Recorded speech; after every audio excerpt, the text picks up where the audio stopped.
Fala galera, sejam muito bem-vindos ao canal Química Essa Louca.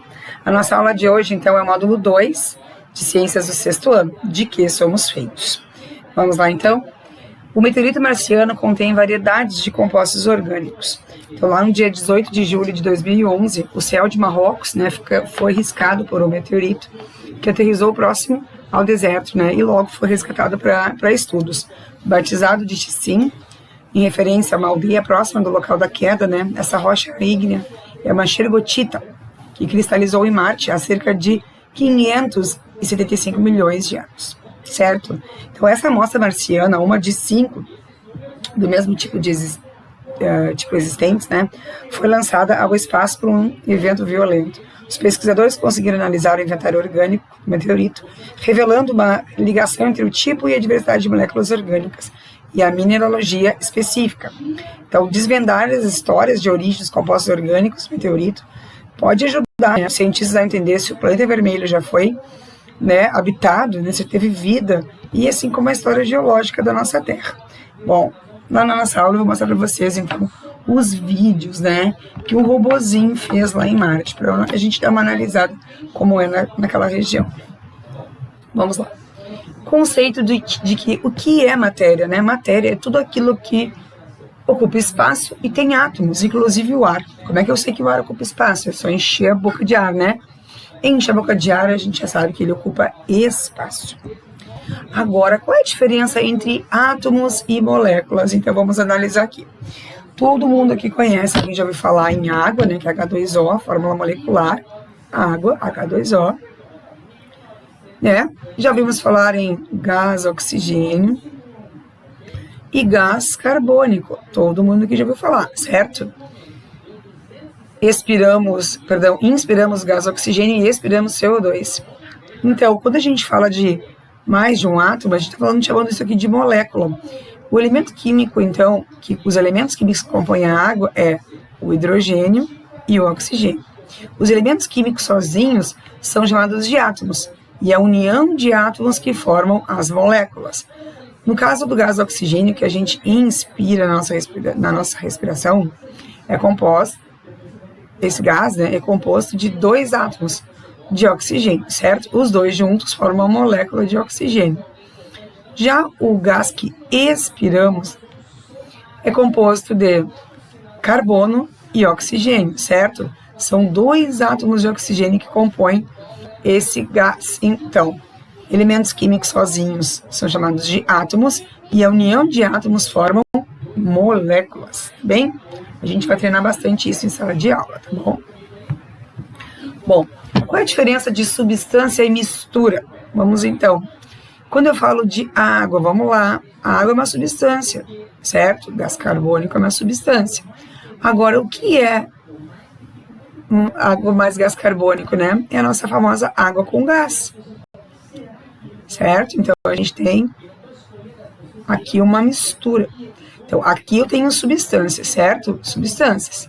No momento que eu junto essas substâncias, eu formo uma mistura. Água com gás, então, é uma mistura, porque eu misturei água com gás carbônico. Essa é a diferença, então, entre substâncias e misturas. Também treinaremos bastante de aula.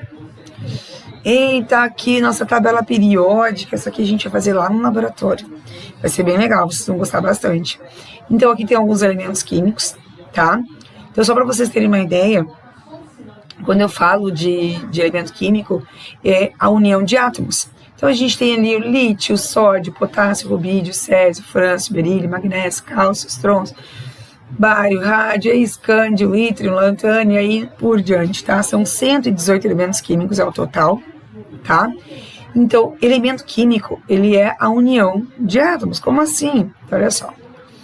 Do elemento químico hidrogênio, são 3 tipos conhecidos, tá? Nós temos, então, o prótio, que é o tipo de hidrogênio. Esse aqui, o segundo, é o deutério. E esse último é o trítio. Eu tenho que saber... Não, a professora está explicando, tá? A diferença entre eles, então, é lá nas massas que cada um possui, tá? Só que ao invés de colocar todos esses hidrogênios na nossa tabela periódica, o que os cientistas fizeram? Eles juntaram tudo num único quadradinho, certo? Aqui fizeram uma média dessas massas, né? Aqui ficou um valor aproximado de 1,008 e o número todo fica igual. Eu tenho que saber isso para a prova, prof? Não, a prova está só te mostrando, exemplificando, tá? Então, o elemento químico, isso aqui, ó, é um conjunto de átomos, né? Então, o hidrogênio aqui representa esses 3. Isso acontece para os demais elementos químicos, certo? Isso, então, é um elemento. Aí, lá no laboratório, a gente vai ter uma tabelinha periódica, onde a gente vai conversar e vou mostrar alguns elementos que a gente tem lá no nosso laboratório de química, tá bom? Bom, o que é o soro caseiro? O soro caseiro, tu vai misturar 1 litro de água fervida com uma colher de café de sal e uma colher de sopa bem cheia de açúcar, né? Vai misturar e vai tomar. Ele vai repor alguns eletrólitos que o nosso organismo perde quando estamos no processo de disenteria, né? Quando a gente está com algum, né, tipo uma infecção estomacal, né? Ele é bom para repor os eletrólitos, tá? Bom, os seres vivos, gente, eles são compostos de substâncias inorgânicas, que são moléculas bem pequenas, né? E substâncias orgânicas, aquelas que são bem maiores, formadas por carbonos, tá? Bom, substâncias inorgânicas como a água e sais minerais. E as orgânicas, aquelas compostas de carbono como os carboidratos, os lipídios, proteínas, vitaminas e ácidos nucleicos. Bom, agora uma situação, um problema, né? O que acontece com os remédios que a gente ingere, né? Então, quando a gente toma uma medicação para dor de cabeça, aí tem alguns compostos que estão junto com o princípio ativo que acabam indo embora na urina, né?